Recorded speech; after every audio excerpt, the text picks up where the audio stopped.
কোরবানিটা দাও গোশত বেশি খাওয়ার জন্য নাকি আল্লাহকে খুশি করার জন্য? এটা আমি দেখার, এটাই তোর কোরবানির মূল। কত বড় বড় কোরবানি দিলাম, কত কেজি গোশত হলো, আমি আল্লাহ এটা দেখি না, আমি দেখি তোমার অন্তরের মধ্যে আমি আল্লাহর ভয় আছে কিনা। हर केदार खौफे हक़दार दिल मदर जन्नतुल मअवा देहत पूरा मकाम। মক্কার মানুষ আর কত খারাপ, বলে ওরা নারীদের পছন্দ করে না, বিধবা নারী সমাজের বাইরে। আম্মা জানেরা মাসে যখন অসুস্থ হয় বিছানা আলাদা করে দেয়, ঘৃণা করে। কন্যা পছন্দ করে না, ছেলে হলে বাবা খুশি বড় ঈদের আনন্দ করে, মেয়ে হলে বাবা দরজা লাগায় ঘরের মধ্যে থাকে, বাইরে যায় না, লজ্জা। কন্যা হইছে ভয় লজ্জা। রহমতের নবী আসেন, এত খারাপ জায়গায় রহমতের নবীরে আল্লাহ পাঠাইলেন কেন? যেই জায়গার মানুষ এত খারাপ, ওই জায়গার মধ্যে এত দামি রহমতের নবীকে কেন পাঠাইলেন? বলে যত বড় রোগী তত বড় ডাক্তার, ঠিক নেই? ইমামুল আউয়ালিনাল আখিরিন بہر صدقہ رحمت للعالمین سید الکونین ختم المرسلین آخر آمد بود فخر الاولین شد وجودش رحمت للعالمین مسجد شد ہمارا یہ زمین। রোগী যত বড় ডাক্তারও তত বড়। রহমতের নবী কেমন ডাক্তার? বলে শ্রেষ্ঠ ডাক্তার। শ্রেষ্ঠ ডাক্তার কাকে বলে? কয় যেই ডাক্তারের ঔষধ দেওয়ার পরে আর কোন ডাক্তারের প্রয়োজন হয় না। রহমতের নবী এমন এক ডাক্তার, নবী আইসা এমন ঔষধ দিলেন যে ঔষধ সেবন করলে মানুষ দুনিয়াতেও লাভবান, আখিরাতেও লাভবান। অন্য কোন ডাক্তারের ঔষধ নেওয়ার প্রয়োজন হবে না। কিন্তু এই জমিনের মধ্যে রহমতের নবীর ঔষধ বাদ দিয়া যারা আব্রাহাম লিঙ্কনের ঔষধ গণতন্ত্রে কলিজায় ঢুকাইছে, ওরা জায়গায় জায়গায় জুতার বাড়ি খাইতেছে। আসতে বলেন কেন? আব্রাহাম লিঙ্কনের আদর্শ গণতন্ত্র রহমতের নবীরটা বাদ দিয়া দিছে, কপাল পুড়ে গেছে। লেনিনের আদর্শ নিছে, নবীরটা বাদ দিয়া কপাল পুড়ে গেছে। কালমার্সের আদর্শ নিয়ে নবীরটা বাদ দিছে, কপাল পুড়ে গেছে। জমিনের মধ্যে নবীর আদর্শ বাদ দিয়া ভিন্ন কোন আদর্শ যারা গ্রহণ করেছে, এরা মরার আগেই মরে গেছে। এদের ইজ্জত সম্মান সব নষ্ট হয়ে গেছে। আল্লাহর জাতের কসম, এ জমিনে একমাত্র রহমতের নবীর আদর্শ ছাড়া আর সুন্দর ভালো আদর্শ কারো মধ্যে নাই। রহমতের নবীর আদর্শ কত সুন্দর, কাউকে গালি দেওয়া যাবে না। কেউ যদি তোমাকে গালি দেয় জবাব দিও না, ধৈর্য ধারণ করো। নিজের হাতে বিচার নিও না, আসমানে ছেড়ে দাও। আসমান থেকে বিচার হবে, কঠিন বিচার, যা ফিরাইতেও পারবে না। ধৈর্য ধরে তুমি চুপ থাকো। স্বয়ং রহমতের নবীকে সামনে দাঁড়ায় বেঈমান গালি দেয়, নবী কোনো জবাব দেন না। আবু বকরের মাথা গরম, জবাব দিবেন না। নবী ইশারা করলেন, জবাব দিয়েন না। আর এক বেঈমান এসে গালি দেয়, ওমর পাশে, মেজাজ করো। ওমর বলে এখন ধরে ফেলবো। নবী ইশারা দিলেন, কিচ্ছু বলিয়েন না। নবী বলেন বান্দা যখন চুপ হইয়া থাকে, আল্লাহর উপরে ভরসা করে বিচার দেয়, তখন ফেরেশতা আল্লাহ পাঠাইয়া ওই বেঈমানের বিচার করেন বড় কঠিন। আল্লাহর বিচার বড় কঠিন। রহমতের নবীর আদর্শ, সামনে কোরবানি আসতেছে, নবীর আদর্শ কত সুন্দর। বলে শুধু মানুষ মানুষের ইয়া কষ্ট দিবে এতটুকুই না, বলে কোরবানি যারা দিবা একটা পশুর সামনে আর একটা পশু জবাই করবা না, অন্য পশু কষ্ট পাবে। নবীর আদর্শ কতটাই সব। কোন পশুকে শোয়াইয়া রেখে জবাই দিতে দেরি করবা না, কষ্ট পায়। এক পশুর সামনে অন্য পশু জবাই করবা না, কষ্ট পাবে। তাহলে একটা পশুর কষ্ট রহমতের নবী বরদাস্ত করতে পারেন না। সে জায়গায় মানুষ হইয়া মানুষের কষ্ট দিলে তা কেমনে বরদাস্ত হবে? কিন্তু কপাল বড় খারাপ, এমন যুগে জমিনে জন্ম নিলাম, এমন সমাজে যে একটা কুকুর মারলে মানুষ কষ্ট পায়, কিন্তু মানুষ জবাই দিলে কষ্ট পায় না। কপাল বড় খারাপ।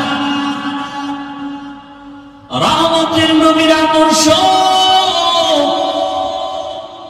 এতটাই সুন্দর, জীবনে নবী একটা মিথ্যা কথা বলেন নাই, ঘোষণা দিলেন মিথ্যা বলবা না, হারাম। নবীও বলেন নাই, কাউকে বলার অনুমতিও দেন নাই। নবী কতটা সরল। মসজিদে নববীর মধ্যে বসে আছেন, শরীরের মধ্যে একটা জামা লাগানো, হঠাৎ একটা বাচ্চা এসে ডাক দিছে দরজার সামনে, ইয়া রাসূলুল্লাহ, আমারে আম্মু পাঠাইছে। আম্মু কি চাও? আমার আম্মু একটা জামা চাইছে, কুর্তা। নবী বললেন, আমার কাছে এক্সট্রা কুর্তা নাই, জামা নাই। বাচ্চা চলে গেল। কিছুক্ষণ পর আবার ঘুরে দিয়ে ঈশা বলেন, ও দয়ার নবী, আপনার শরীরের মধ্যে যেই জামাটা আছে আমার আম্মু সেই জামাটাই চেয়েছেন।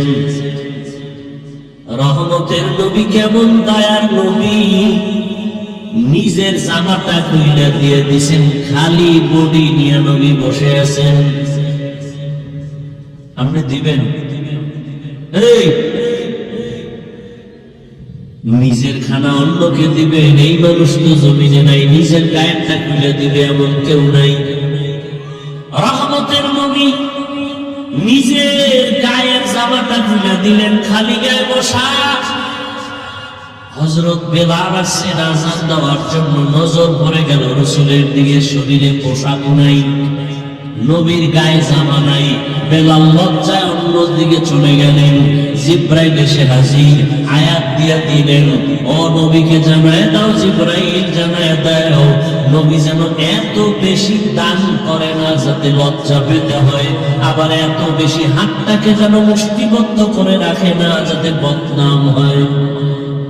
সূরা বনী ইসরাঈলে আয়াত দিয়ে আল্লাহ পাঠায়া দিলেন। রহমতের নবী কতটা আদর্শওয়ালা নবী আমার। রহমতের নবীর আদর্শ দেখে মক্কার সব বেঈমান পাগল হয়ে গেল। এর মতো ভালো একটা সন্তান নাই।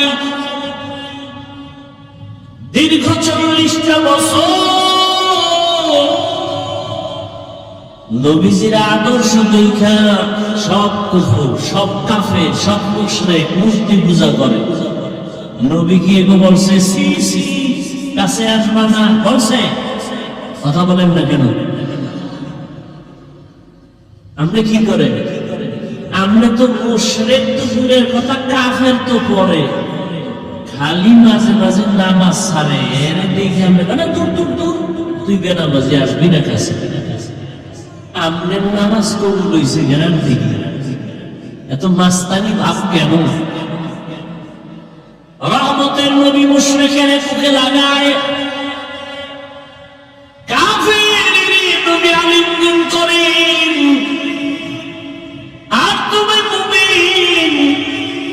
মুসলমান হইয়া আর এক মুসলমানের সালাম পর্যন্ত দাও না। সাথে আঘাত লাগছে, সালাম দেয় না, আছে না নাই? তোমার দোকানের পাশে আর একটা দোকান, তুমি মুদি দোকানদার, তোমার পাশে আর একজন এসে দোকান দিল, কেন সালাম নাই, কালাম নাই, দোয়ায় বুঝ পরে ও যেন তাড়াতাড়ি মরে। ঠিক নেই? জিন্দেগি মে বন্দেগি তু করনা হে, जिंदगी में बंदगी तू करना है, जिंदगी में बंदगी शर्मिंदा है, जिंदगी में बंदगी शर्मिंदा है। यहाँ हम सब मुसाफिर दिल ना लगा, अहले दिल की नज़र से रूह करता जा, शाह दौलत सब फकीर घर नेक नहीं, शाह दौलत सब फकीर घर नेक नहीं, जिंदगी में बंदगी तू करना है, जिंदगी में बंदगी शर्मिंदा है, जिंदगी में बंदगी शर्मिंदा है। দেখেন না তাকাইয়া কত হিংসা। মসজিদের এক ইমাম সাহেব নতুন মসজিদে আসছে, মুসল্লি বেড়ে গেছে, আর একজনের কাছে বড় কষ্ট লাগে, অত মুসল্লি গেল। ঠিক নেই? এক দোকানে কাস্টমার বেশি, অন্য দোকানওয়ালার মনে কষ্ট, ওখানে কাস্টমার এত বেশি গেল। ওরে আল্লাহর বান্দা, মুসলমান হইয়া মুসলমানকে সহ্য করতে পারে না, এমন আদর্শ আপনার আমার। যদি সহ্য করতে পারতেন, ফেসবুকটা খুইলা বেঈমানের বিরুদ্ধে কথা বলা হতো। মুসলমান হইয়া মুসলমানের বিরুদ্ধে কোনোদিন কেউ কথা লিখতে পারত না। কিন্তু কপাল কত খারাপ এই জাতি, শুধু মুসলমানের বিরুদ্ধেই লেখে না, এই জাতি যাদেরকে দেখা জান্নাতের পথ পাবে, ওই উলামায়ে কেরামদের নাম নিয়ে নিয়ে ফেসবুকে লেখা। এমন কিছু কুলাঙ্গার বেয়াদবেরা তারা সতর্কবাণী দেয়, হুজুর আপনি সতর্ক হইয়া যান, আমার লেখায় জন্যই দিলাম, সতর্ক করলাম। ওরে তোর মতো বেয়াদবের অধিকার নাই, একজন আলেমের ভুল ধরবি, আলেমের লোকমা দেওয়ার জন্য আলেম আছে, আলেম সারা আলেমের লোকমা দেওয়া এটা লোকমা নয়, বড় গাদ্দারি আর বেয়াদবি। এলমেরা এজাজু করদান বেহিসাব, এলমেরা এজাজু করদান বেহিসাব, খলকেরা দাদান জবাবে বাসওয়া, হক মদারত দোস্তে খানকাজারেরা,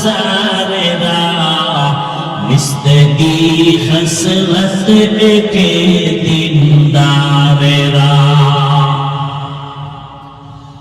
রহমতের নবী মুশরিকদের মুখে লাগায় দীর্ঘ 40 বছর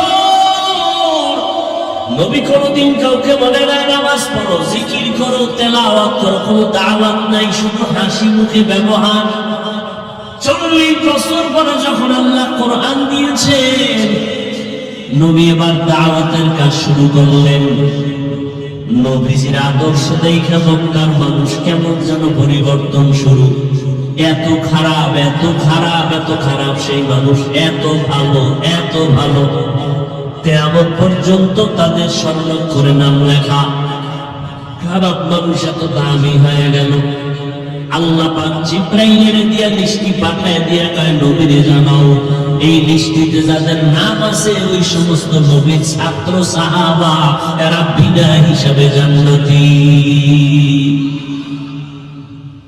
এত বড় খারাপ মানুষগুলো জান্নাতের টিকিট পাইলেন, নবী এদেরকে এত ভালো বানায় ফেললেন কি বেতের বাড়ি দিয়া, গালি দিয়া। নবীর ব্যবহার কত সুন্দর, নবীর আদর্শ কত সুন্দর, সেই আদর্শ লালন করলেন সাহাবায়ে কেরাম। তাদের আদর্শ কতই না সুন্দর। রহমতুল্লাহ নবী আমার, সারা দুনিয়ার মধ্যে অদ্বিতীয় আমার নবী। সেই নবীর যৌবনের বয়স 25 বছর, কিন্তু ওই সময় নবীর তো পৃথিবীর এক শ্রেষ্ঠ রমণী দরকার, সুন্দরী রূপসী এক মেয়ে দরকার, কুমারী। কিন্তু আল্লাহ পাক মক্কার মানুষের সব চরিত্র ঠিক করার জন্য নবীরে পাঠাইয়া দেখাইলেন। নবী ওই বয়সে একজন মেয়েকে বিয়ে করলেন, এক নারী, তাও 2 জন স্বামী বিদায়ের পরে। রহমতের নবী, 2 সন্তানের মা জননী, ওদিকে আবার বয়সের কোনো মিল নাই। রহমতের নবীর বয়স 25, আম্মা জানের বয়স কত? এতটা দেখার পরও যে বেঈমান, যে পশু, যে কুলাঙ্গারের বাচ্চারা বলে মুহাম্মদ যৌবনের তারণায় পরে অনেক বিয়া করেছে, ওরে পিটাইয়া এরপরে ওকে কুকুরের নাস্তা বানাইলো, এর সাল শোধ হয় না। তো কুজা সুন্নতে আহমদ কুজা বা মুহাম্মদ কে বুয়ত নিসবত তোরা। 40 বছরের রমণী রহমতের নবীর বয়স 25। ও পর্দার আড়ালের শিক্ষিতা আব্বা জানেরা, আজ আপনার মতো কত মা ঢাকার শহরে স্লোগান দেয়, ইসলাম নাকি নারীর অধিকার দেয় নাই, সম্মান দেয় নাই। আবার এদের সাথে কিছু নাস্তিক কুলাঙ্গার চরিত্রহীনেরাও তাল মিলায়। আল্লাহর জাতের কসম, হিন্দুদের ধর্মের কিতাব খুলো, নারীর উপরে জুলুম। ইহুদি ধর্মের কিতাব খুলো, নারীর উপরে জুলুম। খ্রিস্টান ধর্মের কিতাব খুলো, নারীর উপরে জুলুম। একমাত্র নারীর ইনসাফ আর ইহসান করেছে, তার নাম হলো ইসলাম। ইসলাম ছাড়া নারীর অধিকার কেউ দেয় না। এরে আম্মা জানেরা, এটা বুঝার মতো মেধা কই? রহমতের নবী বুঝাই দিলেন, আমি এত বড় পাওয়ার ওয়ালা মুহাম্মদ, আমার শারীরিক শক্তি অতুলনীয়, জৈবিক শক্তি অতুলনীয়, মানবিক শক্তি অতুলনীয়। আবার 25 বছর বয়সে আমি 40 বছরের রমণীকে বিবাহ করেছি, তাও আবার 2 স্বামী বিদায় হয়ে 3য় স্বামী আমি, তাও আবার নিঃসন্তান না, 2 সন্তানের জননী। আবার তার গর্ভ থেকে আল্লাহ আমাকে 4টা কন্যা দান করেছেন। খাদিজাতুল কুবরার গর্ভ থেকে 4 কন্যা। নবী বলেন আমার একটা ছেলেও নেই, আমি 4 কন্যার বাবা। রহমতের নবী বলেন, ও দুনিয়ার বেঈমান মক্কার মুশরিক, তোরা কন্যা পছন্দ করো না। কন্যা হলে বাবা কষ্ট পায়, বউরে গালি দেয়। 1000 বছর পরেও এমন কিছু কুলাঙ্গার আমগো সমাজে এখনো আছে। ছেলে হলে খুশি হয়, মেয়ে হলে কষ্ট পায়। কথা বলেন না কেন? নাই, বউরে গালি দেয়, সব মাইয়ে গেল, তুই বউ দিছে, এই দোষ বউয়ের। যদি তুমি দোষ খুঁজতে চাও তো দোষ তো তোমার, এখানে তো বউয়ের দোষ না, দোষ তো তোমার। তোমার রেখে দেওয়া আমানত স্ত্রী বহন করে, তাকে পুরস্কার দাও। আল্লাহ কয় কারো দোষ নয়, সব কুদরত কার। লিল্লাহি মুলকুস সামাওয়াতি ওয়াল আরদ ইয়াহাবু লিমান ইয়াশাউ ইনাসাও ওয়া ইয়াহাবু লিমান ইয়াশাউ যুকুর আও ইউযাওযিজুহুম যুকরানা ওয়া ইনাসা ওয়া ইয়াজআলু মান يشاء عقيما إنه عليم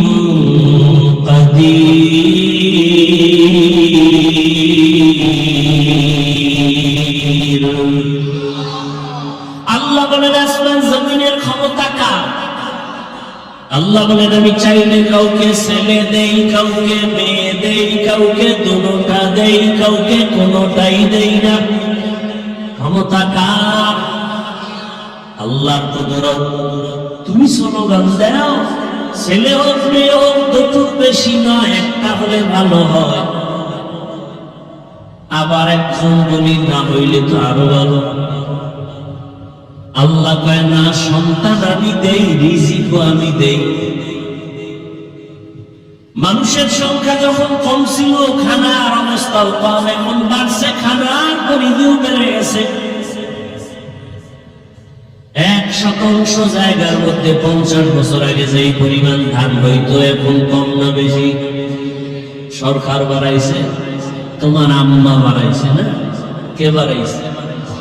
وَتَرْزُقُ مَن تَشَاءُ بِغَيْرِ حِسَابٍ।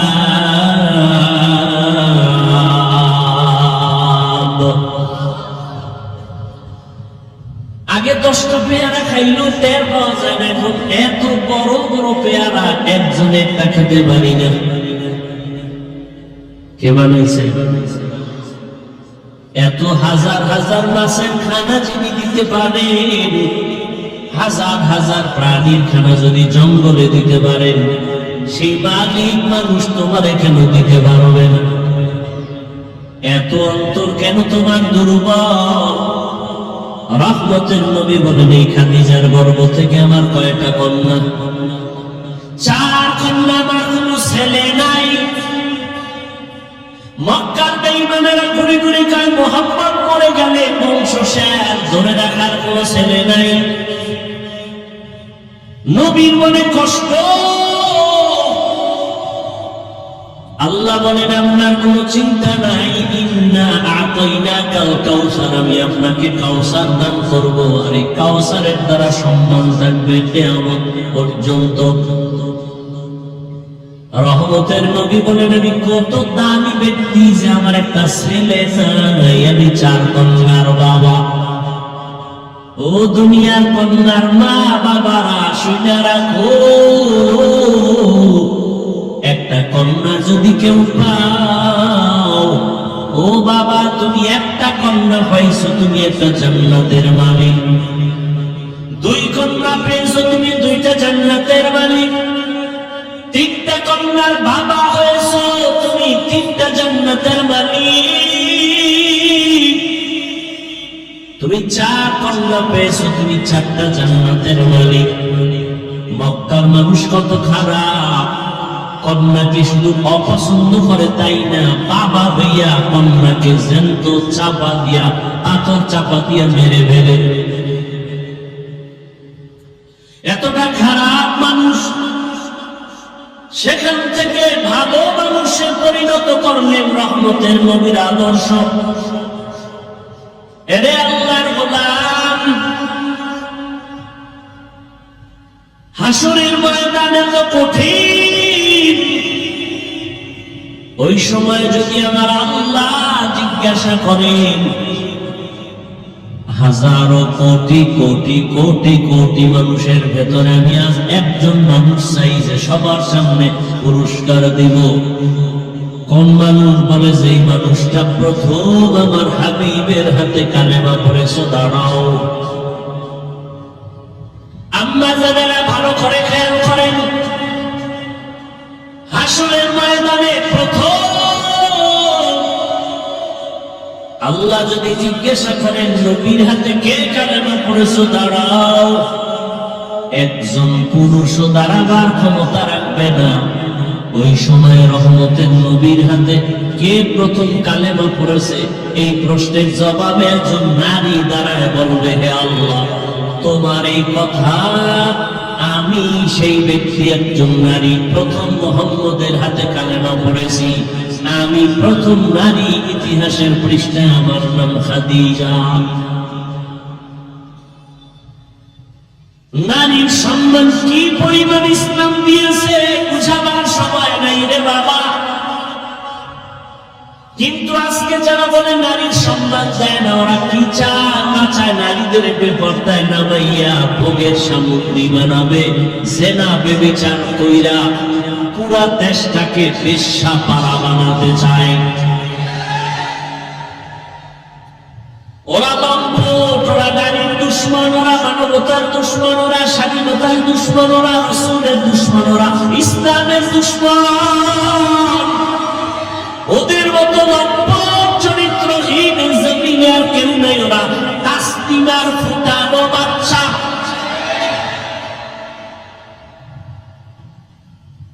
কিয়ামতের ময়দানে রব্বুল আলামিন যদি প্রশ্ন করেন, দ্বিতীয় আমার ইসলাম দুনিয়াতে টিকে রাখার জন্য কে কল্লা দিয়েছো, রক্ত দিয়েছো, শাহাদাতের পেয়ালা পান করেছো?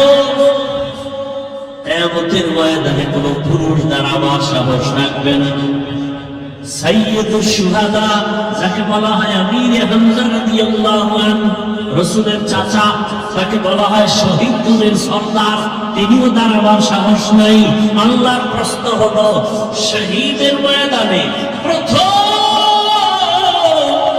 আমার দিন জিন্দা করার জন্য কে কল্লা দিয়েছো? একজন পুরুষ দাঁড়াতে পারবে না। সাইয়্যিদুশ শুহাদা আমির হামজাও দাঁড়াতে পারবে না। দাঁড়াবে একজন নারী, তারা বলবেন, হে মালিক, তোমার এই কথা অনুযায়ী প্রথম ইসলামের জন্য আমি কল্লা দিয়েছি এক নারী, সুমাইয়া রাদিয়াল্লাহু তাআলা আনহা। নারীর সম্মান শুধু দুনিয়ায় না, আখিরাতেও বলার সময় নাই। কিয়ামতের কঠিন মুসিবতের সময় সূর্যের গরমে মাথার মগজগুলো ভাতের বাড়ির মতো ফুটবে। নবীরা পর্যন্ত কান্নায় বেহুশ। আদম নবী কাঁদবেন, আল্লাহ আমাকে বাঁচাও। মুসা নবী কাঁদবেন নিজের চিন্তায়, উম্মতের কথা মনেও থাকবে না। ইব্রাহিম নবী কাঁদবেন নিজের চিন্তা, উম্মতের কথা ভাব। কিন্তু সেই সময় রহমতের নবী হাদিসে বলেন, জান্নাতের একটা দরওয়াজা খোলা হয়ে যাবে। এখনো কিন্তু বিচার শুরু হয় নাই। জান্নাতের এক দরজা খোলা হবে, দারওয়ানরা বারবার ডাকবে, চারজন মহিলাকে ডাকবে, আসো, কোনো হিসাব নাই। জান্নাতের এক দরওয়াজা খোলা, তোমরা যেই কোনো দরওয়াজা দিয়ে ঢুকে যাও, আমরা তোমাকে স্বাগত দেওয়ার জন্য অপেক্ষায় আছি। চারজন মহিলাকে ডাকবে, হিসাব লাগবে না, বিনা হিসাবে জান্নাতে ঢুকে যাবে। চারজন মহিলার জন্য জান্নাতের একটা দরজা খোলা হবে। এদের কোনো হিসাব নাই, নিকাশ নাই, বিচার নাই। চারজন পুরুষের নাম তো আমি এ পর্যন্ত হাদিসে পাই নাই, কিন্তু চারজন নারীর নাম আছে। রহমতের নবী বলছেন, জান্নাতের আট দরজা খুলে দিয়া ফেরেশতারা ডাকবে, আসেন, তাড়াতাড়ি আসেন, জান্নাতে আপনাদের জন্য শান্তির বিছানা রেডি। নারীদের সম্মান কিয়ামতের ময়দানে। দুনিয়াতেও কত সম্মান,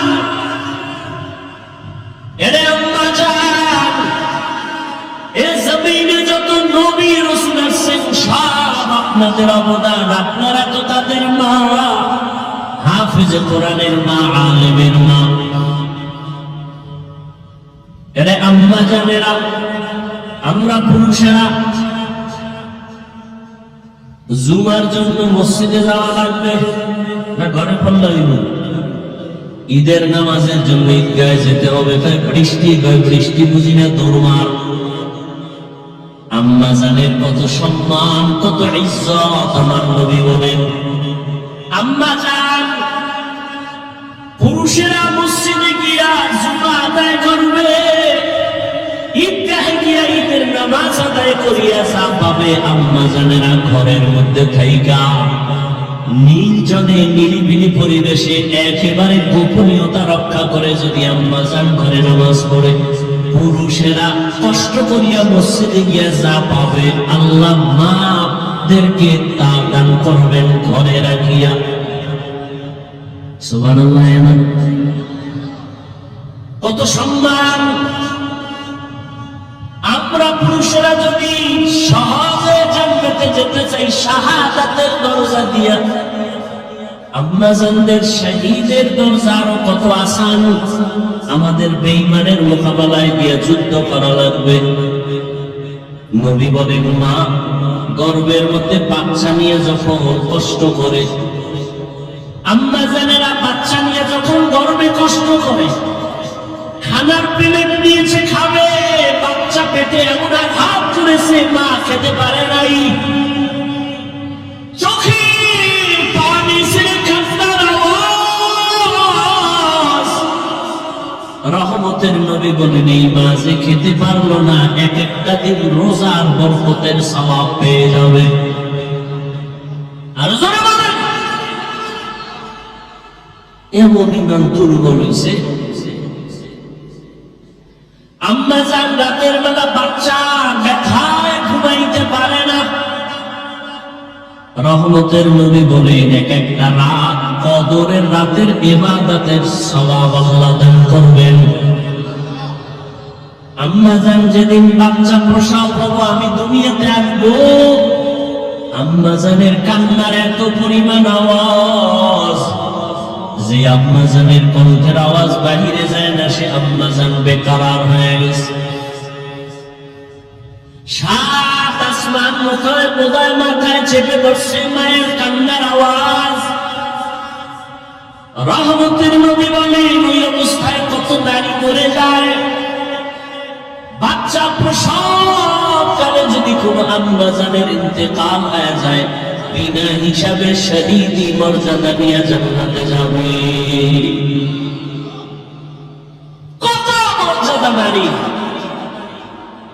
কুলাঙ্গারের গোষ্ঠী পাগল হয়ে গেছে ইসলামকে। এই যে যত চান্দাবাজার ধান্দাবাজারা সব নিকৃষ্ট চরিত্রহীনেরা জানে ইসলাম শান্তি ছাড়া কিছু দেয় না। মানে না কেন? তাহলে ওরা মেয়েদের নিয়ে আহার হোটেলে হোটেলে মাস্তানি করতে পারবে। আল্লাহ হেদায়েত দান করুন। আম্মা জান কতটা সহজ আপনাদের জন্য আল্লাহ করে দিয়েছি। কিয়ামতের ময়দানে যদি আল্লাহ জিজ্ঞাসা করেন, আমার দ্বীন হেফাজতের জন্য কে হিজরত করছো, প্রথম দাঁড়াও। হাসরের ময়দানে একজন নারী পুরুষও দাঁড়াতে পারবে না, একজন নারী দাঁড়ায় বলবেন, হে আল্লাহ, দ্বীন হেফাজতের জন্য প্রথম আমি হিজরত করেছি, জন্মভূমি ত্যাগ করেছি আমি এক নারী।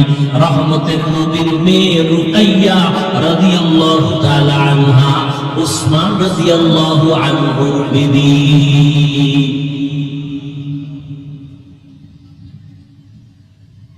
রহমতের নবীর আদর্শ। এরে আম্মা জান, এ দুনিয়াতে শুধু দ্বীনের লাইনের যত ভালো ভালো সন্তান আছে মায়ের অবদানের কারণে।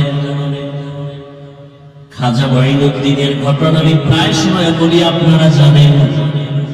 খাজা মঈনুদ্দিন চিশতি রাহমাতুল্লাহ আলাইহি মদিনাতুল মুনাওয়ারা থেকে আসেন ভারতে কালেমার দাওয়াত দিতে। লক্ষ বিধর্মী খাজা মঈনুদ্দিনের হাতে কালেমা পড়ে মুসলমান হয়েছেন। মঈনুদ্দিনের দিলটা বড় খুশি। আম্মাজান বলেন, ও মঈনুদ্দিন এত আনন্দিত কেন? বলে, লক্ষ লক্ষ বিধর্মী কালেমা পড়েছে, অনেক আনন্দ মা পায়। তোমার আনন্দ করার কিছুই নেই, সব আমি মায়ের অবদান। খাজা মঈনুদ্দিন চিশতি আজমিরি রহমাতুল্লাহ আলাইহি বলেন, আম্মাজান আপনার অবদান কি? মা চোখের পানি ছেড়ে বলে, ও বাবা মঈনুদ্দিন, তুই আমার গর্বে যখন আসছো আমি এক রাতে ঘুমাই নাই।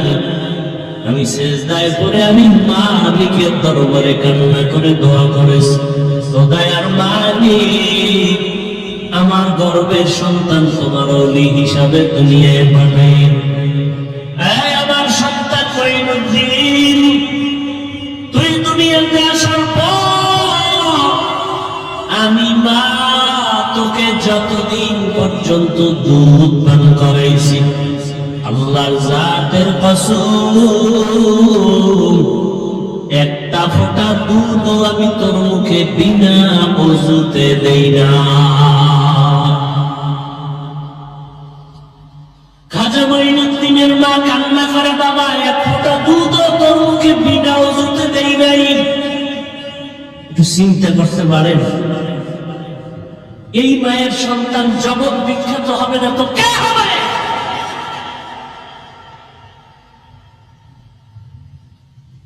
কে হবে? সন্তান জগৎ বিখ্যাত হবে না তো কে হবে?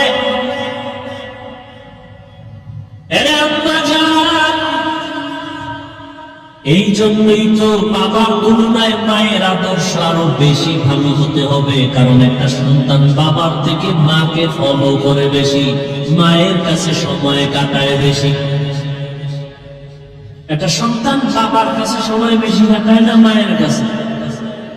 আর মা যা করে তা ফলো করে। এজন্য দেখবেন যে ঘরের মা নামাজি,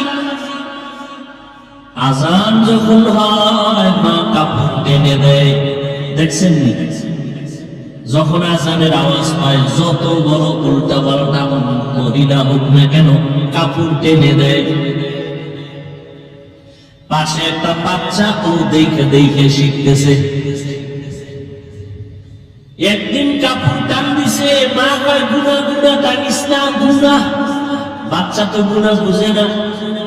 হঠাৎ একদিন আজান চলতেছে, মায়ের কাপড় উঠাইতে মনে নাই, বাচ্চা কাপড় টেনে দেয়, এখন আর মা উঠায় না। আম্মু গুনা গুনা গুনা, ঠিক নেই? আম্মাজান নামাজ পড়ে দেখলেন বাচ্চাটাও ওযু শিখে। মা আজান হওয়া মাত্র চলে গেলেন ওযুখানায় ওযু করার জন্য। দেখবেন বাচ্চাও চলে গেছে মায়ের কাছাকাছি। মা সুন্দর করে ওযু বানাইলেন, বাচ্চাটাও মাকে দেখে দেখে ওযু করতে গিয়ে আধা গোসল করে ফেলছে। মা যখন যায় নামাজ বিছাইয়া নামাজে দাঁড়ায় গেছে, বাচ্চাটাও মায়ের পাশে দাঁড়ায় গেছে। মা হাত বুকে বাইদা আলহামদু সূরা পড়তেছেন, বাচ্চাটাও বুকে হাত বাঁধছে। মা ঠোঁট নাড়ায় নাড়ায় তেলাওয়াত করেন। বাচ্চা তো বুঝে না মা কি পড়ে, মা তেলাওয়াত করেন, কিন্তু বাচ্চাটা না বুঝে শুধু ঠোঁট নাড়ায় ঠোঁট নাড়ায়। মা যখন রুকুর মধ্যে যায়, বাচ্চাটাও রুকুর মধ্যে যায়। মা যখন সিজদায় যায়, বাচ্চাটাও সিজদায় চলে যায়।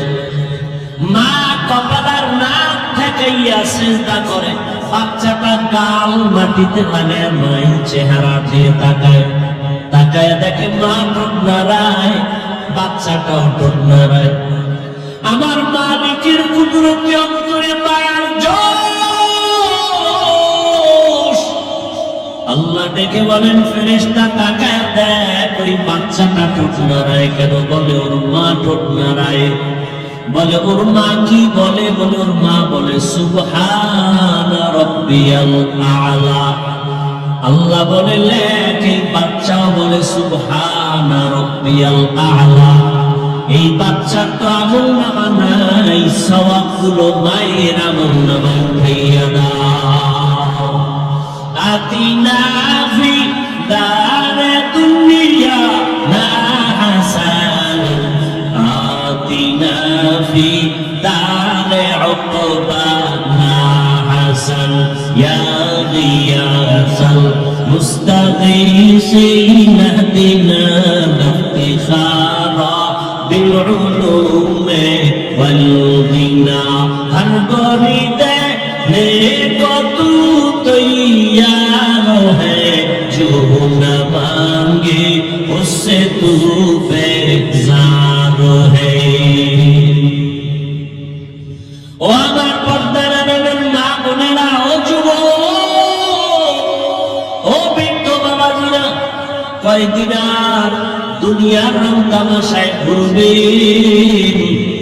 মনে তো কত আশা ছিল, কত আশা পূরণ করেন নাই। মনে চাইছে বেপরদায় দৌড়াবেন, দৌড়াইলেন। মনে চাইছে গান শুনবেন, শুনছেন। মনে চাইছে নাচ দেখবেন, কম দেখেন নাই।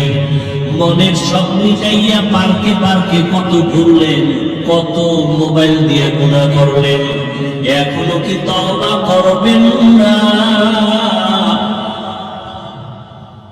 আমরাও যদি আপনার মতো বেপরদায় আড্ডা দিতাম, নাচ গান দেখতাম, শুনতাম, পার্কে পার্কে ঘুরতাম, কেউ আমাদের বাধা দিত না। অথচ মাথার থেকে টুপিটাও খুলি না, দাড়ি কাটি না রে বাবা, 5 ওয়াক্ত নামাজ পড়ি।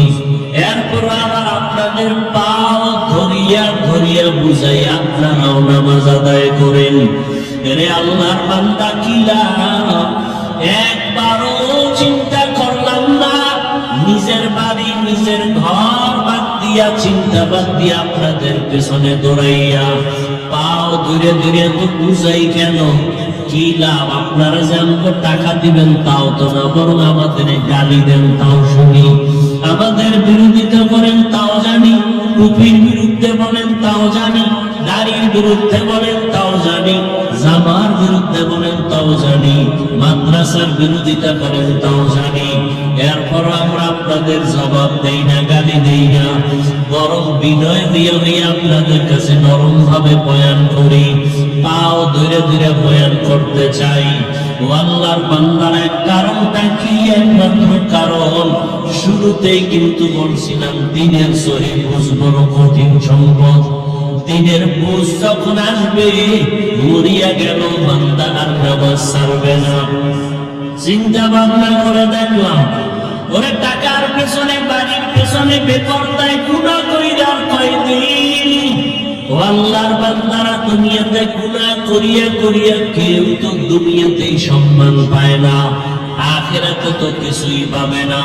অথচ নবীর তরিকা মানার কারণে আলহামদুলিল্লাহ, যত মানুষ যতই গালি দেয় না কেন, সামনে এসে সালাম না দিয়া কথা বলে না, ঠিক নেই?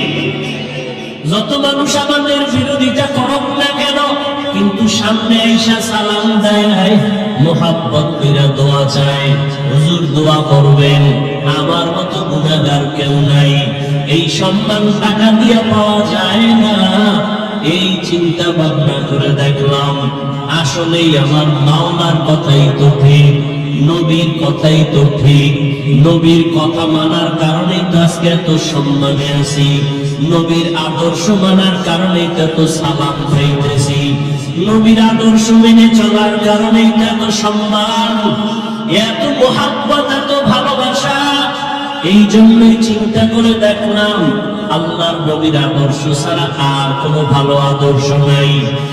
আর আল্লাহর কোরআন সত্য, এই কোরআন ছাড়া সত্য কোনো কিতাব নাই। আল্লাহর কোরআনে স্পষ্ট, গুনাহ করলে কি ক্ষতি হবে, নেক আমল করলে কি লাভ হবে, তাও স্পষ্ট বলা আছে।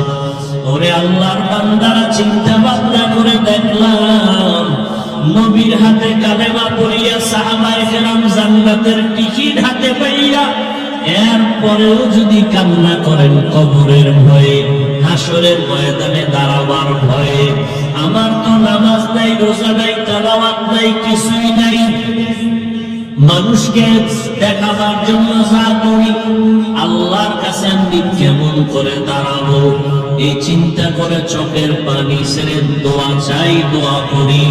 ও আল্লাহর বান্দারা, আমরা নামাজ পড়িয়াও কাঁদি, দাড়ি রাখিয়াও কাঁদি, ভয় ভয় আল্লাহর আযাব বড় কঠিন। আর আপনারা যারা নামাজ পড়েন না, দাড়ি রাখেন না, পর্দা করেন না, বেপরদায় চলেন, মা বাবার সাথে বেয়াদবি করেন, আলেম ওলামার সাথে বেয়াদবি করেন, শিক্ষকের সাথে বেয়াদবি করেন, মানুষের উপরে জুলুম করেন, আপনাদের হালাতটা আরো কত ভয়ঙ্কর হবে। দুনিয়াতেই তো মাওলায় দেখায় দেয়, ওরে টাকা পয়সা নিয়ে জুলুম করিয়া বাড়ি ছাইরা ফালায়া গেল, ওরে টাকা পয়সা জুলুম করিয়া কেউ দুনিয়াতে সম্মানে থাকতে পারে নাই।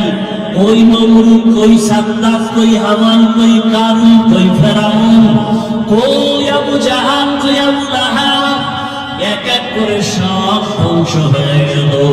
চিন্তা ভাবনা করে দেখলাম মদিনার আদর্শ ছাড়া শান্তির কোনো পথ নাই।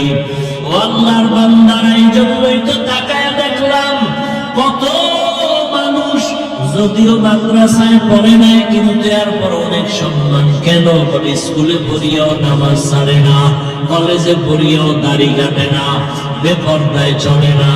কত ডাক্তার, কত ইঞ্জিনিয়ার, কত প্রফেসর ডাক্তারি করে নামাজ ছাড়ে না, ইঞ্জিনিয়ার হইয়াও নামাজ ছাড়ে না, প্রফেসরে করিয়াও নামাজ বাদ দেয় না। চিন্তা করে দেখলাম তারাও তো আমার মাওলার দিনের বুঝ পেয়ে গেল। কত র্যাব, কত আর্মি, কত পুলিশ, কত বিডিআর নামাজ পড়ে দাড়িওয়ালা অভাব নাই।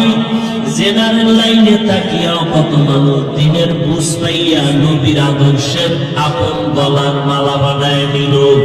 তাহলে আমি কেন পারবো না? একজন জেনারেল লাইনের মানুষ যদি নবীর তরিকা মেনে পর্দা করে, আমি কেন পারবো না? আমার এখনো তো তৈরি হওয়া খুবই জরুরি, প্রয়োজন। ও আল্লাহর বান্দারা, আল্লাহর কোরআন সত্য, গুনাহগারের আযাব হবে তাও সত্য। দুনিয়াতে সূর্যের গরম সহ্য করতে পারি না, বেতের বাড়ি সহ্য করা যায় না, মশার কামড় সহ্য করা যায় না। অতএব এখন থেকে তৈরি হয়ে যাও, গুনাহ নিয়ে যেন আজরাইলের হাতে ধরা না পড়ো। এরে আল্লাহর বান্দারা, দুনিয়াতে অনেক অন্যায়কারীরা অন্যায় করা অবস্থায় পুলিশের হাত থেকে বাঁচিয়া চলতে চায়, পুলিশ দেখলে ধরা পড়বে, উপায় নাই। ওরে যারা গুনাহগার, আল্লাহর ভয় অন্তরে জমা করিয়া তওবা করো, কারণ গুনাহ অবস্থায় যদি আজরাইলের হাতে ধরা পড়ো, কই ছেলে, কই মেয়ে, কই বাড়ি গাড়ি কিছুই না, সাদা তিনটা কাপড়ের প্যাকেট বানায় কবরে নিয়ে যাবে। আজকে আমার এত সম্মান, এত কিছু, কেউ আমার নাম নিবে না। তবে মানুষের সাথে যদি ভালো ব্যবহার করি, জুলুম না করি, মানুষের সাথে ভালো আচরণ করে যাই, আল্লাহর হুকুম মতো চলে যাই, মানুষ তখন দোয়া করবে, স্মরণ করবে। আর যদি অন্যায় করে, জুলুম করি, স্মরণও করবে না, দোয়াও করবে না, আল্লাহ আমাকে আর ভালো রাখবেন না। অতএব হেদায়েতের মালিক আমার আল্লাহ।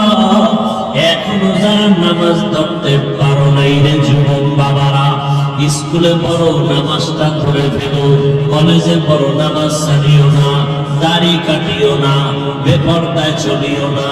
মা বাবার দোয়া, শিক্ষকের দোয়া, ওলামায়ে কেরামের দোয়া নিয়া নবীর আদর্শের মালা গলায় লাগায়া চলো।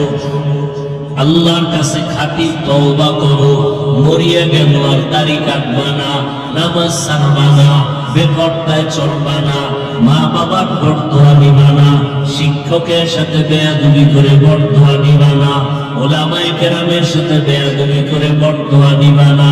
তওবা করার মতো যদি অন্তর তৈরি হয়, খাঁটি তওবার নিয়তে দুটো হাত আল্লাহকে দেখায় দাও। আয় আল্লাহ, হাতগুলো কবুল করে নেন, তওবা কবুল করে নেন। তওবার উপরে মজবুত হইয়া চলার মতো তৌফিক দান করেন, আমিন। আলহামদুলিল্লাহি রাব্বিল আলামিন, والصلاة والسلام على سيد الأنبياء والمرسلين وعلى آله وأصحابه أجمعين يا أرحم الراحمين يا أرحم الراحمين يا أرحم الراحمين رب ارحمهما كما ربياني صغيرا اللهم إنك عفو كريم تحب العفو فاعف عنا اللهم إنا نسألك رضاك والجنة ونعوذ بك من سخطك والنار اللهم إنا نعوذ بك من البرص والجنون والجذام وسيء الأسقام